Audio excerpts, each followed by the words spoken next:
ഓം ശ്രീ ഗുരുഭ്യോ നമ. ജ്യോതിർഗമ ചാനലിലേക്ക് ഏവർക്കും സ്വാഗതം. ഇനി ഞാൻ ചർച്ച ചെയ്യുന്നത് 2026 ജൂലൈ മാസഫലം ഇടവ കൂറുകാർക്കും ഇടവ ലഗ്നക്കാർക്കും എങ്ങനെയാകും എന്നുള്ളതിനെ പറ്റിയാണ്. അതായത് ആദ്യം നമുക്ക് ഇടവക്കൂറുകാരെന്ന് പറയുമ്പോൾ കാർത്തിക നക്ഷത്രത്തിൻ്റെ അവസാനത്തെ 3 പാദം, അതുപോലെ രോഹിണി മകയിര നക്ഷത്രത്തിൻ്റെ ആദ്യത്തെ 2 പാദത്തിൽ പെടുന്നവരാണ്. ഇടവക്കൂറുകാരുടെയും ഇടവലഗ്നക്കാരുടെയും ഫലം അറിയുന്നതിന് മുമ്പ് ആദ്യം ഈ ഇടവക്കൂറുകാർക്കും ഇടവലഗ്നക്കാർക്കും ജൂലൈ മാസത്തെ ആ ഗ്രഹസ്ഥിതി എങ്ങനെ നോക്കാം. ജന്മലഗ്ന രാശ്യാധിപൻ എന്ന് പറയുന്നത് ശുക്രനാണ്. ആ ശുക്രൻ ജൂലൈ 4-ന് 4-ാം ഭാവരാശിയിലേക്ക് മാറുകയാണ്. സൂര്യൻ 16-ന് 2-ൽ നിന്നും 3-ലേക്ക് രാശി മാറുന്നു. ചൊവ്വയാണെങ്കിൽ ജന്മലഗ്ന രാശിയിൽ സ്ഥിതി ചെയ്യുന്ന സമയമാണ്. ബുധൻ ജൂലൈ 7-ന് 3-ാം ഭാവരാശിയിൽ നിന്നും വക്രത്തിൽ സഞ്ചരിച്ച് 2-ാം ഭാവരാശിയിൽ വക്രത്തിൽ സഞ്ചരിക്കുന്ന സമയമാണ്. ആ ബുധൻ 2-ാം ഭാവരാശിയിൽ ജൂലൈ 24 വക്രസ്ഥിതിയൊക്കെ മാറി നേർസഞ്ചാരിച്ച് വരുന്നുണ്ട്. ചൊവ്വയാണെങ്കിൽ 3-ല് ഉച്ചരാശിയിൽ സ്ഥിതി തുടരുന്നുണ്ട്. ശനി 11-ലാണ്. 27 മുതൽ ആ 11 നിൽക്കുന്ന ശനി വക്രത്തിൽ വരുന്നു. രാഹു 10-ലും കേതു 4-ലും സ്ഥിതി തുടരുന്നു. അതായത് നമ്മൾ ജൂലൈ മാസം എടുക്കുമ്പോൾ ശുക്രൻ, അതുപോലെ ബുധൻ, അതുപോലെ സൂര്യൻ, ഈ 3 ഗ്രഹങ്ങൾക്കാണ് ജൂലൈ മാസത്തിലെ രാശിമാറ്റങ്ങൾ വരുന്നത്. അതേസമയം അവസാനത്തെ വാരമാകുമ്പോൾ ബുധന് വക്രസ്ഥിതി മാറി ബുധൻ നേർസഞ്ചാരത്തിലാകുന്നു എന്നതും, അതുപോലെ ശനി വക്രസ്ഥിതിയിൽ വരുന്നു എന്നുള്ളതുമാണ് ജൂലൈ മാസത്തെ പ്രത്യേകതയായിട്ട് നമ്മൾ അറിയേണ്ടത്. നമുക്ക് ആദ്യമായിട്ട് ഈ ഗോചര ഗൃഹസ്ഥിതി അനുസരിച്ച് എങ്ങനെയായിരിക്കും ഈ ഇടവക്കൂറുകാരുടെയും ഇടവ ലഗ്നക്കാരുടെയും പൊതുവായിട്ടുള്ള ആരോഗ്യസ്ഥിതി നോക്കാം. ആരോഗ്യസ്ഥിതി നോക്കുമ്പോൾ ജന്മലഗ്ന രാശ്യാധിപൻ ശുക്രൻ സുഖസ്ഥാനത്തേക്ക് മാറുകയാണ് ജൂലൈ 4-ന്. അപ്പോൾ 4-ല് ശുക്രൻ വരിക എന്ന് പറയുമ്പോൾ ശുക്രന് ദിഗ്ബലമുള്ള സമയമെന്ന് പറയാം. അതുപോലെ ശുക്രൻ 6-ാം ഭാവാധിപനും കൂടെയാണ് എന്നും കൂടെ നമ്മൾ മനസ്സിലാക്കുക. അതേസമയം ചൊവ്വ ജന്മലഗ്ന രാശിയിൽ ഉണ്ട്. 4-ലേക്ക് ആ ചൊവ്വയുടെ ദൃഷ്ടിയുണ്ട്. 4-ൽ കേതു ഉണ്ട്. ശനിയുടെ ദൃഷ്ടിയൊക്കെ ലഗ്നരാശിയിലുള്ള സമയമാണ്. വലിയ ആരോഗ്യ പ്രശ്നങ്ങൾ ഇല്ല. പൊതുവെ എനർജി ലെവലൊക്കെ കൂടുന്ന സമയം എന്ന് തന്നെ പറയാം. എങ്കിലും ചിലരെ സംബന്ധിച്ചിടത്തോളം ജന്മരാശിയിൽ ചൊവ്വയുണ്ട്. അപ്പോൾ ഈ മൈഗ്രെയിൻ റിലേറ്റഡ് ആയിട്ടുള്ള BP റിലേറ്റഡ് ആയിട്ടുള്ള ചെറിയ അങ്ങനെ എന്തെങ്കിലുമൊക്കെ ഇഷ്യൂസ് ഉള്ളവർ അവരുടെ ആരോഗ്യകാര്യത്തിൽ ശ്രദ്ധിക്കണം. പ്രത്യേകിച്ച് ഈ യാത്രകളിൽ ഒക്കെ ഒരു ശ്രദ്ധ വേണ്ടുന്ന സമയമാണ്. കാരണം അഷ്ടമത്തിലേക്കൊക്കെ ചൊവ്വയുടെ ദൃഷ്ടിയുണ്ട്, സൂര്യൻ്റെ ദൃഷ്ടിയുണ്ട്, അതുപോലെ ശനിയുടെ ദൃഷ്ടിയൊക്കെ ഉള്ള സമയമാണ്. അപ്പോൾ നമ്മൾ യാത്രയിലൊക്കെ ഒരു കെയർ വേണം. അതുപോലെ നമ്മൾ ആഹാരത്തിലും ശ്രദ്ധിക്കണം. പ്രത്യേകിച്ച് 2-ാം ഭാവാധിപൻ വക്രത്തിൽ സഞ്ചരിക്കുന്ന സമയമാണ്.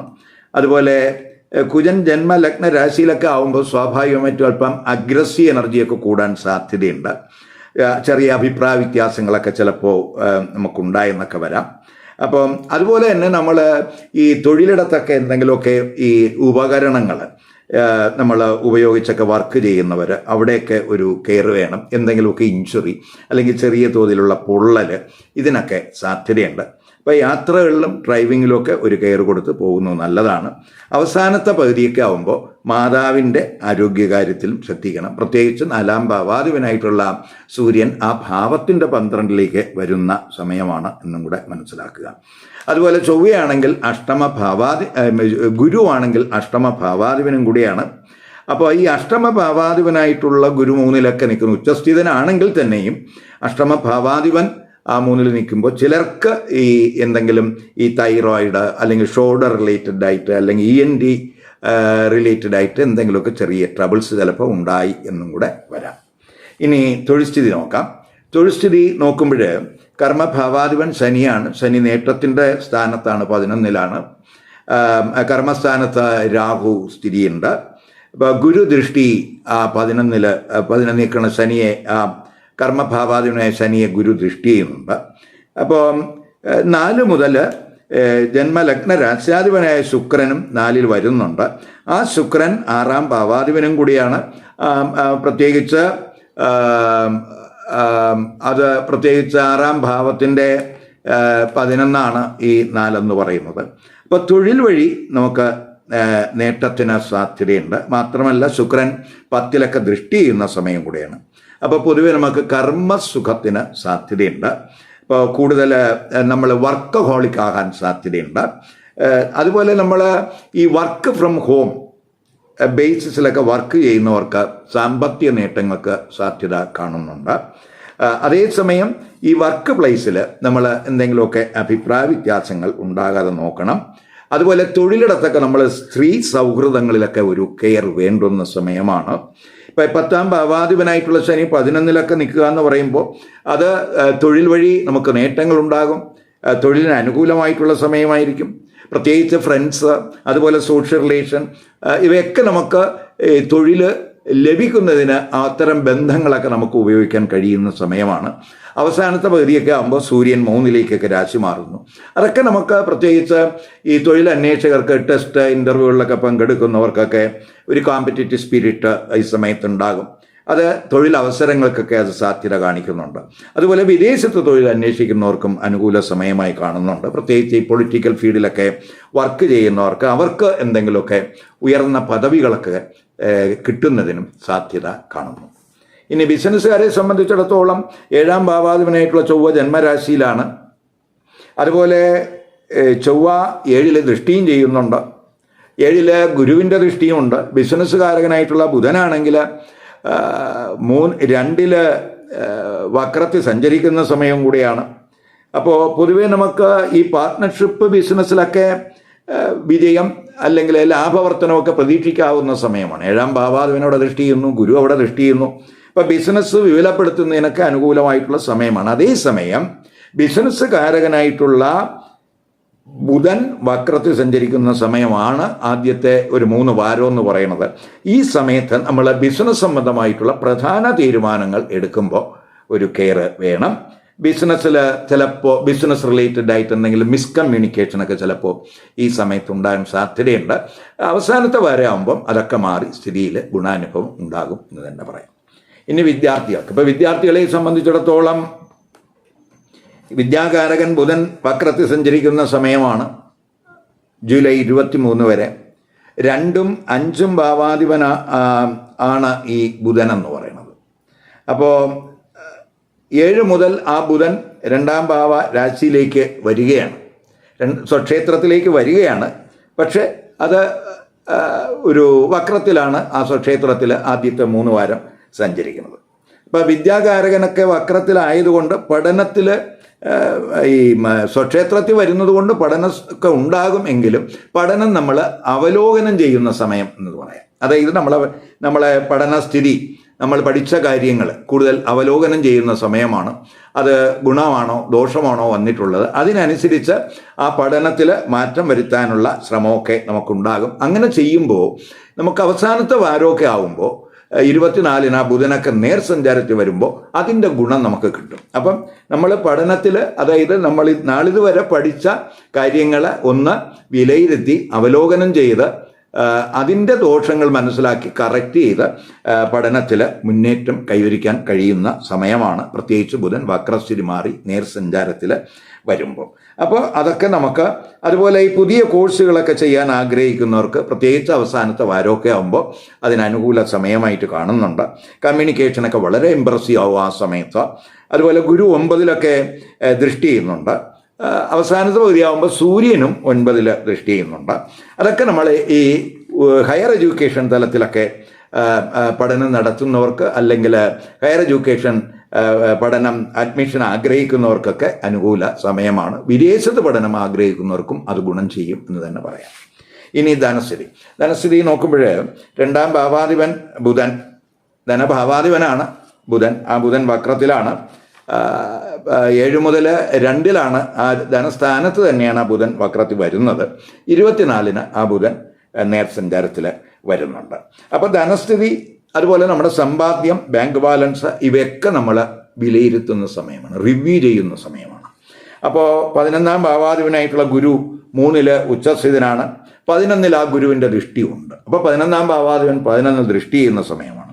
അപ്പോൾ നമുക്ക് പല സോഴ്സുകളിൽ നിന്നൊക്കെ ധനവരവുണ്ടാകും.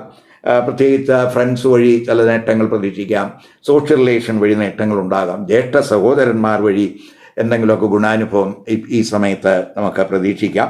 അപ്പം അതേസമയം ധനപരമായിട്ടുള്ള ആസൂത്രണത്തിനും ഇൻവെസ്റ്റ്മെൻറ്റിനും ഒക്കെ അനുകൂല സമയമെന്ന് പറയാം. നമ്മുടെ ഇച്ഛാപൂർത്തി സ്ഥാനത്തൊക്കെ ആ ഗുരുവിൻ്റെ ദൃഷ്ടി വരുന്നു എന്നുള്ളത് 11 ശനി നീക്കുന്നു. അപ്പോൾ അതൊക്കെ നമുക്ക് നമ്മുടെ ആഗ്രഹങ്ങൾ നിറവേറ്റത്തക്ക രീതിയിലുള്ള സാമ്പത്തിക നേട്ടങ്ങൾ നമുക്ക് പ്രതീക്ഷിക്കാവുന്ന സമയമാണ്.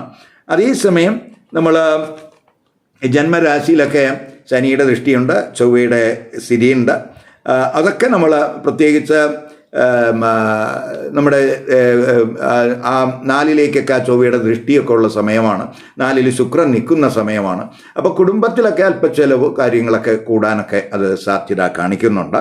അവസാനത്തെ വാരമൊക്കെ ആകുമ്പോൾ നമുക്ക് ഈ സമ്പാദ്യത്തിലെ കുറവൊക്കെ പരിഹരിക്കും. സമ്പാദ്യ വർധനവിനൊക്കെ സാധ്യത കാണുന്നു. പ്രത്യേകിച്ച് 2ാം ഭാവാധിപനായിട്ടുള്ള ബുധൻ വക്രസ്ഥിതിയൊക്കെ മാറി നേർസഞ്ചാരത്തിൽ വരുന്നു. അത് അതിനനുകൂലമായിട്ടുള്ള ഒരു സ്ഥിതിയാണ് കാണിക്കുന്നത്. ഇനി വിവാഹം, ദാമ്പത്യബന്ധം, കുടുംബജീവിതം ഇവയൊക്കെ എങ്ങനെയെന്ന് നോക്കാം. ഇപ്പോൾ വിവാഹത്തിലേക്ക് വരുമ്പോൾ 7ാം ഭാവാധിപനായിട്ടുള്ള ചൊവ്വ ഇപ്പോൾ ജന്മരാശിയിൽ നിൽക്കുകയാണ്, ലഗ്നരാശിയിൽ നിൽക്കുകയാണ്.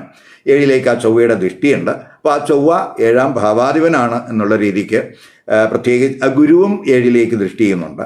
അപ്പോൾ വിവാഹം ആലോചിക്കുന്നവർക്ക് അതിനനുകൂല സമയം എന്ന് തന്നെ പറയാം.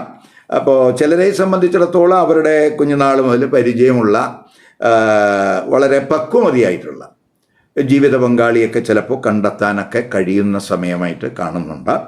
അതുപോലെ കമിതാക്കളെ സംബന്ധിച്ചിടത്തോളം അവരുടെ ബന്ധമൊക്കെ അവലോകനം ചെയ്യുന്ന സമയമായിരിക്കും. പ്രത്യേകിച്ച് 5ാം ഭാവാധിപനായിട്ടുള്ള ബുധൻ വക്രത്തിൽ സഞ്ചരിക്കുന്ന സമയമാണ് ആദ്യത്തെ 3 വാരം. അപ്പോൾ പ്രണയബന്ധമൊക്കെ ഉണ്ടെങ്കിലും ചെറിയ കൺഫ്യൂഷൻ അല്ലെങ്കിൽ ആ പ്രണയബന്ധമൊക്കെ ഒന്ന് റിവ്യൂ ചെയ്യുന്ന സമയമാണ്. അതിലെ ഗുണദോഷങ്ങളൊക്കെ മനസ്സിലാക്കി പോകുന്ന സമയമായിരിക്കും. അവസാനത്തെ വാരമൊക്കെ ആവുമ്പോൾ ദോഷങ്ങളൊക്കെ മാറ്റി ഗുണാനുഭവം ഉണ്ടാകുന്ന സമയമാണ്. ഇപ്പോൾ ചില മിസ്കമ്മ്യൂണിക്കേഷനൊക്കെ ചിലപ്പോൾ ആദ്യത്തെ 3 വാരത്തിലൊക്കെ ഉണ്ടാകാം. അത് മുഖാന്തരം എന്തെങ്കിലുമൊക്കെ ചിലപ്പോൾ നമ്മൾ എന്തെങ്കിലുമൊക്കെ ചിന്തിക്കാതെയൊക്കെ ചിലപ്പോൾ പ്രണയ പങ്കാളിയുമായിട്ടൊക്കെ സംസാരിക്കുക. അപ്പോൾ അത് മുഖാന്തരം എന്തെങ്കിലും ആശയക്കുഴപ്പങ്ങളൊക്കെ ഉണ്ടാകാവുന്ന ചുരുസ്ഥിതി ഉണ്ട്. അവസാനത്തെ വാരം അതൊക്കെ പരിഹരിച്ച് പോകും എന്ന് തന്നെ പറയാം. ദാമ്പത്യ ബന്ധം ചിന്തിക്കുമ്പോൾ ജീവിത പങ്കാളിയുടെ പ്രത്യേകിച്ച് 7ാം ഭാവാധിപൻ ജന്മരാശിയിൽ നിൽക്കുന്ന സമയമാണ്. ജീവിത പങ്കാളിയുടെ ഡോമിനൻസ് ഒക്കെ കൂടുന്നത് സമയം എന്ന് പറയാം. ചിലപ്പോൾ ജീവിത പങ്കാളിയുടെ ഗൈഡൻസ്, അത് പ്രത്യേകിച്ച് ഈ കൂറുകാരുടെ ആ വ്യക്തിത്വം, അവരുടെ ക്യാരക്ടർ ഇവയൊക്കെ വളരെ സ്വാധീനിക്കുന്നു എന്ന് തന്നെ പറയാം. അതുപോലെ 7ാം ഭാവാധിപൻ ചൊവ്വ ആയതുകൊണ്ട് അല്പം അഗ്രസീവ് എനർജിയൊക്കെ ചിലപ്പോൾ ഈ സമയത്ത് ഉണ്ടാകാം എന്നും കൂടെ മനസ്സിലാക്കുക. ഗുരുദൃഷ്ടി ഉള്ളതിനാൽ മാരിറ്റൽ റിലേഷൻഷിപ്പിൽ 7-ലൊക്കെ ഗുരുവിൻ്റെ ദൃഷ്ടിയുണ്ട്. അപ്പോൾ മാരിറ്റൽ റിലേഷൻഷിപ്പിൽ എന്തെങ്കിലുമൊക്കെ പ്രശ്നങ്ങൾ വന്നാൽ തന്നെയും അവയൊക്കെ നിയന്ത്രിച്ചു പോകുന്നതിന് ആ ഗുരുവിൻ്റെ ദൃഷ്ടിക്ക് കഴിയും എന്ന് പറയാം. അതുപോലെ അങ്ങനെ നമുക്ക് റിലേഷൻഷിപ്പ് മെച്ചപ്പെടുത്താൻ ആകുന്ന സമയമാണ്. അതുപോലെ കുടുംബജീവിതത്തിലോട്ട് വരുമ്പോൾ 4-ൽ കേതു ഉണ്ട്. അതുപോലെ 4ാം ഭാവത്തിൽ പ്രത്യേകിച്ച് 4ാം ഭാവാധിപനായിട്ടുള്ള സൂര്യനാണെങ്കിൽ ആദ്യത്തെ 2 വാരം അത് 2ാം ഭാവരാശിയിലാണ് നിൽക്കുന്നത്. അതിനുശേഷം ആ സൂര്യൻ 3-ലേക്ക് മാറുന്നു. അതുപോലെ ജൂലൈ 4 മുതൽ ആ 4-ലേക്ക് സുഖസ്ഥാനത്തേക്ക്, ഫാമിലി സ്ഥാനത്തേക്ക് പ്രത്യേകിച്ച് ശുക്രൻ്റെ രാശിമാറ്റം വരുന്നുണ്ട്. കുജൻ്റെ ദൃഷ്ടി 4-ൽ ഉള്ള സമയമാണ്. അപ്പോൾ കുടുംബത്തിൽ പൊതുവേ ഫോക്കസ് കൂടുന്ന സമയം എന്ന് പറയാം. കാരണം ജന്മലഗ്ന രാശാധിപൻ 4-ലാണ് നിൽക്കുന്നത്. അപ്പോൾ സ്വാഭാവികമായിട്ടും കുടുംബ സംബന്ധമായ കാര്യങ്ങൾ, വീട്, അതുപോലെ വാഹനം, അതുപോലെ പ്രോപ്പർട്ടി, അങ്ങനെയൊക്കെയുള്ള കാര്യങ്ങളുമായിട്ട് ബന്ധപ്പെട്ടുള്ള ഒരു ഒരു ഒരു ഒരു പ്രവർത്തനമായിരിക്കും ഇവർക്ക് ഉണ്ടാകുന്നത്. അപ്പോൾ ചിലപ്പോൾ വീട്ടിലൊക്കെ സുഖസൗകര്യങ്ങളൊക്കെ മെച്ചപ്പെടുത്താനുള്ള ഒരു ശ്രമം, അതിനുള്ള ആലോചനയൊക്കെ ഈ സമയത്തുണ്ടാകാം. അതുപോലെ ശുക്രനൊക്കെ 4 നിൽക്കുന്ന സമയമാകുമ്പം പൊതുവേ നമുക്ക് കുടുംബത്തിലൊക്കെ സുഖച്ചെലവ് കൂടുന്നതിന് ഒരു സാധ്യത കാണുന്നുണ്ട്. പ്രോപ്പർട്ടി സംബന്ധമായ കാര്യങ്ങളൊക്കെ ചിലപ്പോൾ ചർച്ച ചെയ്യുമ്പോൾ അഭിപ്രായ വ്യത്യാസങ്ങളൊക്കെ ഉണ്ടാകാനും സാധ്യതയുണ്ട്. പ്രത്യേകിച്ച് 4-ലെ ചൊവ്വയുടെ ദൃഷ്ടിയും കൂടെ വരുന്നുണ്ട്. അവസാനത്തെ പകുതിയൊക്കെ ആകുമ്പോൾ ഈ 4ാം ഭാവാധിപനായിട്ടുള്ള സൂര്യൻ ഭാവത്തിൻ്റെ 12-ലേക്ക്, അതായത് 3ാം ഭാവരാശിയിലേക്ക് മാറുന്നുണ്ട്. അത് ചിലപ്പോൾ ചിലർക്ക് ഇപ്പോൾ വീട്ടിൽ നിന്ന് ചിലപ്പോൾ കുറച്ച് ദിവസത്തേക്ക് മാറി നിൽക്കേണ്ട ഒരു സ്ഥിതി വരാം. അല്ലെങ്കിൽ മാതാവിന് എന്തെങ്കിലും ചെറിയ കുടുംബസമ്പത്തിൽ, അതായത് കുടുംബത്തിൽ മാതാവിന് എന്തെങ്കിലും ചെറിയ ആരോഗ്യ പ്രശ്നങ്ങൾ അല്ലെങ്കിൽ കുടുംബ ചെലവ് കൂടുന്ന ഒരു സ്ഥിതിയൊക്കെ ചിലപ്പോൾ ഈ 4-ാം ഭാവാധിപനായിട്ട് സൂര്യൻ ഭാവത്തിൻ്റെ 12-ലൂടെ സഞ്ചരിക്കുമ്പോൾ ഉണ്ടാകാൻ സാധ്യതയുണ്ട്, പ്രത്യേകിച്ച് അവസാനത്തെ പകുതി. അപ്പോൾ അത് ചെറിയ മാനസികമായിട്ടുള്ള ടെൻഷൻ ചിലപ്പോൾ ഉണ്ടാക്കിയെന്ന് വരാം. ജൂലൈ 1, 9, 10, 21, 22, 23, 27, 28. അപ്പോൾ ഈ ദിവസങ്ങൾ, ഈ തീയതികൾ പൊതുവെ അത്രത്തോളം അനുകൂല ദിവസങ്ങളായിട്ട് കാണുന്നില്ല. അതുകൊണ്ട് നമ്മൾ എന്തെങ്കിലും നല്ല കർമ്മങ്ങൾ, അതുപോലെ പുതിയ എന്തെങ്കിലും സംരംഭങ്ങൾ തുടങ്ങാൻ ആഗ്രഹിക്കുന്നവർ, അതുപോലെ നമ്മൾ പ്രധാനപ്പെട്ട എന്തെങ്കിലും തീരുമാനങ്ങൾ എടുക്കുന്നവർ, അത്തരം തീരുമാനങ്ങളും അതുപോലെ ശുഭകർമ്മങ്ങളും അതുപോലെ പുതിയ സംരംഭങ്ങളും ഒക്കെ തന്നെ ഈ ദിവസങ്ങളിൽ ആകാതിരിക്കാൻ ശ്രദ്ധിക്കുക. ഇപ്പോൾ ഇവിടെ ഞാൻ പറഞ്ഞത് ഇടവക്കൂറുകാരുടെയും ഇടവലഗ്നക്കാരുടെയും ഒരു പൊതുഫലമാണ്. ഇതൊരു പൊതുഫലമായിട്ട് വേണം നമ്മൾ കാണേണ്ടത്. ഇപ്പോൾ നമ്മൾ ഏത് നക്ഷത്രത്തിൽ ജനിച്ചവരായാലും അവർക്ക് ഇടവലഗ്നം വന്നിട്ടുണ്ടെങ്കിൽ ഈ ഇടവലഗ്നത്തിൻ്റെ ഫലം അവരുടെ ആ കൂറിൻ്റെ ഫലത്തെ സ്വാധീനിക്കും. അതുകൊണ്ടാണ് ഞാൻ ലഗ്നവും കൂറും പ്രത്യേകിച്ച് പറയുന്നത്. അപ്പോൾ ഇടവലഗ്നം വന്നിട്ടുള്ള ഏത് നക്ഷത്രക്കാർക്കും അവരുടെ നക്ഷത്ര ഫലത്തോടൊപ്പം ഈ ലഗ്നഫലവും കൂടെ അവർ കൂട്ടി അവർ കമ്പൈൻ ചെയ്ത് കേൾക്കേണ്ടതായിട്ട് വരും. അപ്പോൾ പ്രത്യേകിച്ച് ഈ ഇടവക്കൂറിൽപ്പെടുന്നവർക്ക് എല്ലാവർക്കും ഇടവലഗ്നം വരണമെന്നില്ല.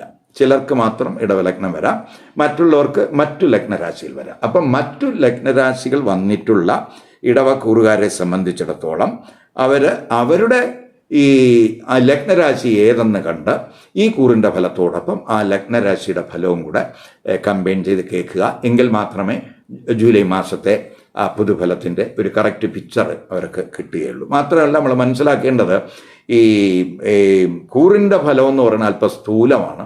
പക്ഷേ നമുക്ക് സൂക്ഷ്മമായിട്ടുള്ള കൃത്യമായിട്ടുള്ളൊരു ഫലം എന്ന് പറയുന്നത്, പ്രത്യേകിച്ച് ഏത് കൂറിൽ ജനിച്ചവരായാലും അവരുടെ ലഗ്നഫലം ഏതാണെന്ന് കേൾക്കേണ്ടത് അത്യാവശ്യമാണ്. അപ്പോൾ ആ ലഗ്നഫലവും കൂടെ കേൾക്കുക.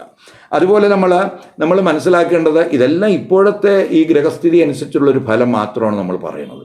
അതേസമയം ജാതകത്തിൽ ഇപ്പോൾ നടക്കുന്ന ദേശാപകാരം, ഛിദ്രം ഇവയൊക്കെ തന്നെ ഈ കൂറിൻ്റെ ഫലത്തെ സ്വാധീനിക്കും. അപ്പോൾ അതൊക്കെ നമ്മൾ മനസ്സിലാക്കേണ്ടതുണ്ട്. അപ്പോൾ അതൊക്കെ നമ്മൾ ജാതക ചിന്തയിലൂടെ മാത്രമേ നമുക്ക് പറയാൻ കഴിയുകയുള്ളൂ എന്നും കൂടെ മനസ്സിലാക്കുക. ഈ വീഡിയോ ഇഷ്ടപ്പെട്ടുവെങ്കിൽ ലൈക്ക് ചെയ്യുക, ഷെയർ ചെയ്യുക. അതുപോലെ സബ്സ്ക്രൈബ് ചെയ്യാത്തവർ സബ്സ്ക്രൈബ് ചെയ്ത് കാണുക. മറ്റൊരു പുതിയ വിഷയമായി അടുത്ത വീഡിയോയിൽ കാണാം. നമസ്കാരം.